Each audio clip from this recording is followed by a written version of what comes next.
లే నీ పొరుగువారి న్యాయం ప్రకారము తీర్పు చెప్పుము.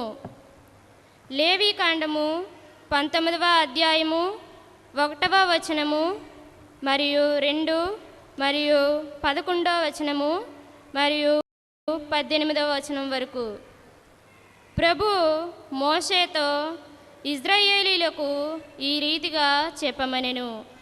మీ దేవుడును ప్రభువుడైన నేను పవిత్రుడను కనుక మీరును పవిత్రులై ఉండుడు.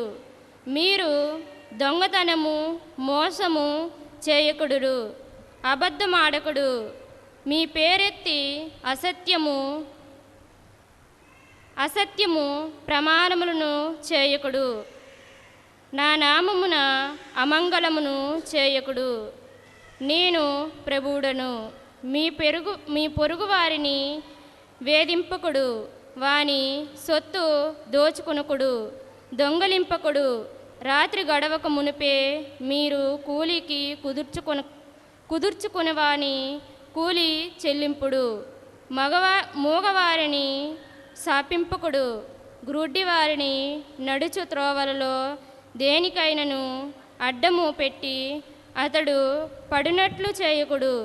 మీరు మీ ప్రభువునకు భయపడుడు. నేను మీ ప్రభువుడను. మీ తగువులకు తీర్పు చెప్పుటకు న్యాయము పాటింపుడు.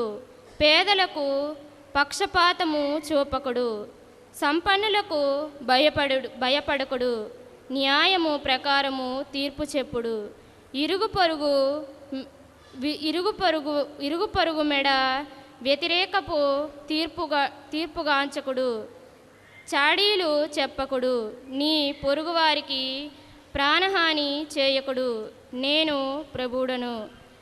నీ హృదయములలో పొరుగువారి మీద ద్వేషము పెట్టుకొనకూడదు.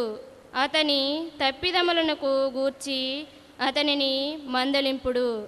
అప్పుడు అతని మూలమున నీవు పాపము మూట కట్టుకునదువు. నీ పొరుగువారి మీద పగ తీర్చుకొనుటకు వైరము పెట్టుకొనకూడదు. నిన్ను వలె నీ పొరుగువారిని కూడా ప్రేమింపుడు.